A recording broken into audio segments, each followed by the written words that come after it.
The National Electrical Code Section 220.84 requires 1500 volt amps to be included for each laundry branch circuit. This is intended to cover the typical wattage of washing machines and small appliances such as ironing boards and vacuum cleaners.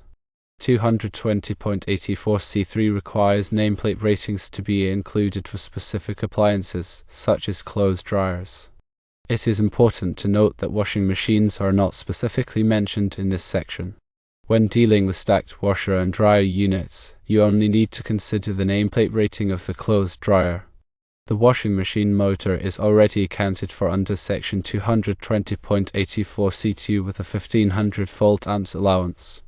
In summary, based on these National Electrical Code requirements, you are correct in disregarding the nameplate data of a washing machine if you have it, because the 1500 volt amps requirement under 220.84C2 covers the typical wattage of washing machines.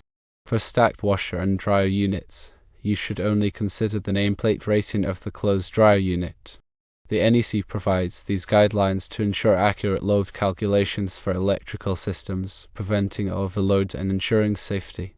This approach simplifies the calculation process while still adhering to code requirements.